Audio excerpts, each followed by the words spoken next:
भारतीय राष्ट्रीय ध्वज भारत के लोगों की आशाओं और आकांक्षाओं का प्रतिनिधित्व करता है।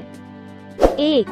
भारतीय राष्ट्रीय ध्वज को फहराना या प्रदर्शित करना केवल भारतीय ध्वज संहिता 2002 द्वारा नियंत्रित होता है। 2. ध्वज संहिता के भाग 3 में उल्लिखित गणमान्य व्यक्तियों को छोड़कर किसी भी वाहन पर झंडा नहीं फहराना चाहिए। 3. कोई अन्य ध्वज राष्ट्रीय ध्वज के साथ या उसके ऊपर या उसके बगल में नहीं रखा जाना चाहिए। नीचे दिए गए कूट का प्रयोग कर सही विकल्पों का चयन कीजिए। ए केवल 2, बी 1 और 3, सी 2 और 3, डी 1, 2 और 3।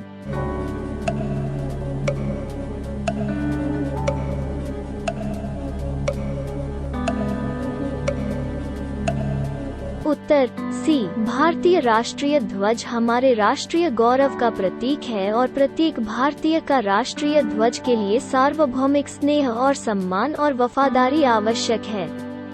यह भारत के लोगों की भावनाओं और मानस में एक अद्वितीय और विशेष स्थान रखता है। भारतीय राष्ट्रीय ध्वज को फहराना या प्रदर्शित करना राष्ट्रीय सम्मान के अपमान की रोकथाम अधिनियम 1971 और भारतीय ध्वज संहिता 2002 द्वारा नियंत्रित होता है। भारत के ध्वज संहिता 2002 को 2021 में संशोधित किया गया था और पॉलिएस्टर या मशीन से बने राष्ट्रीय ध्वज को अनुमति दे दी गई है। अब राष्ट्रीय ध्वज हाथ से काते और बुने हुए या मशीन से बने कपास, पॉलिएस्टर, ऊन, रेशम, खादी से बना मान्य होगा। जब भी राष्ट्रीय ध्वज को प्रदर्शित किया जाता है तो उसे सम्मान की स्थिति में होना चाहिए और स्पष्ट रूप से रखा जाना चाहिए। झंडे को किसी अन्य झंडे या झंडों के साथ साथ एक ही मास्टहेड पर नहीं फहराया जाना चाहिए। ध्वज संहिता के भाग 3 में उल्लेखित गणमान्य व्यक्तियों को छोड़कर किसी भी वाहन पर झंडा नहीं फहराना चाहिए। राष्ट्रीय ध्वज के साथ कोई अन्य झंडा ऊंचा या ऊपर या बगल में नहीं रखा जाना चाहिए। हाल ही में खबरों में रही परियोजना पैनोप्टिक किससे संबंधित है? एक क्रेडिट कार्ड धोखाधड़ी का पता लगाना, B bug tracker, C software piracy protection system, D Bharat में चेहरे की पहचान तकनीक की तैनाती को ट्रैक करने के लिए एक पोर्टल।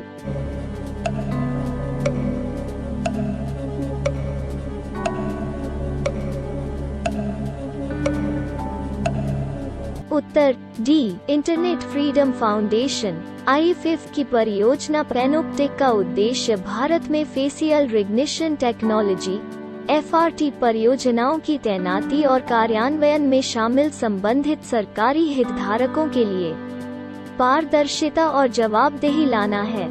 इस परियोजना को डेटाकाइंड और फ्रैपे के स्वयंसेवकों की मदद से बनाया गया है।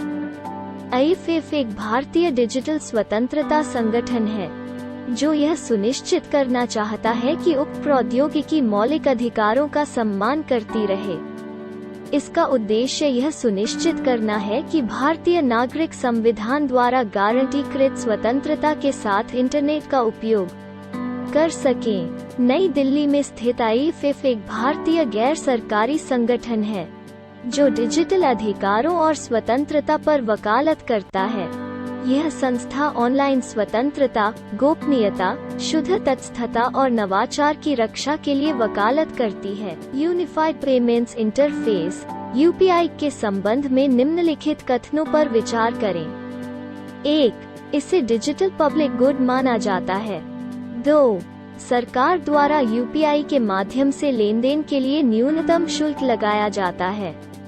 नीचे दिए गए कूट का प्रयोग कर सही विकल्पों का चयन कीजिए। ए केवल 1, बी केवल 2, सी 1 और 2, डी उपरोक्त में कोई नहीं।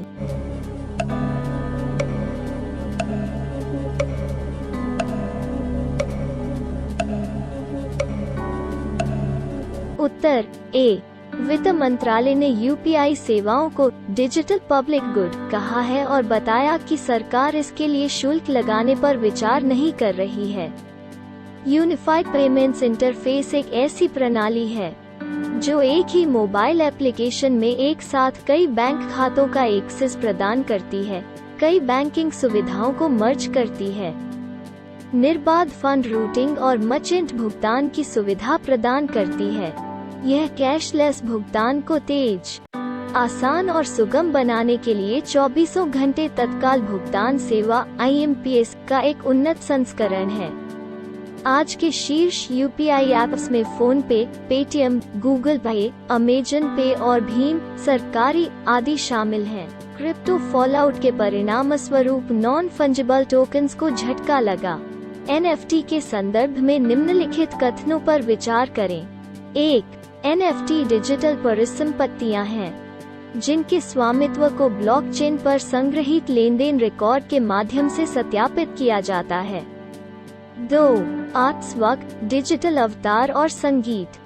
यहाँ तक कि ट्वीट और मीम्स कुछ सबसे अधिक कारोबार किए जाने वाले NFT हैं। 3.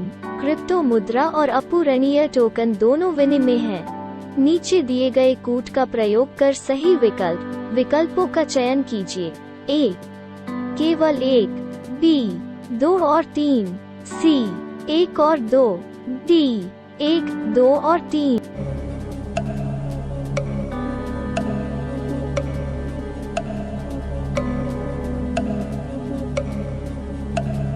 उत्तर C.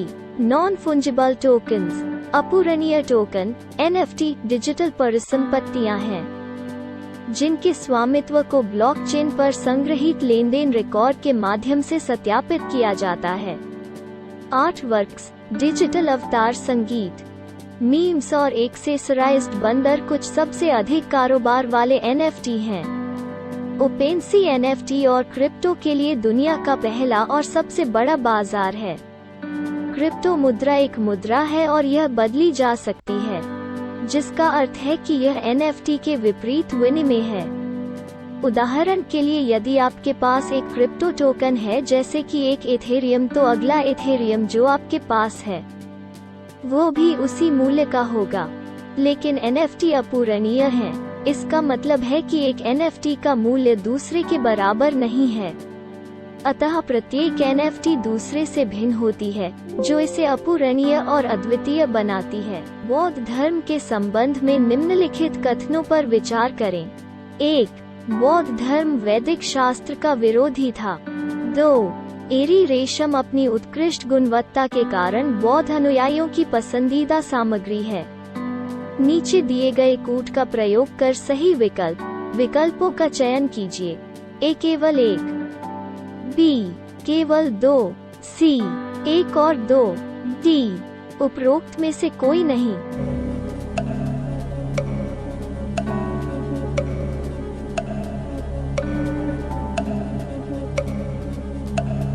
Uttar A. बौद्ध धर्म वेदों और अन्य हिंदू ग्रंथों के शास्त्रीय अधिकार को खारिज करता है और अनुष्ठान, जाति और बलिदान के बारे में वैदिक शिक्षाओं को खारिज करता है। अहिंसा रेशम या शांति रेशम या एरी रेशम एक अहिंसक रेशम है जिसे फाइबर निकालने के लिए कीट को मारने की आवश्यकता नहीं होती है। पतंगा कटाई के बाद कोकून छोड़ देता है और उड़ जाता है। इस कारण एरी रेशम बौद्धों और शाकाहारी लोगों की पसंदीदा सामग्री है।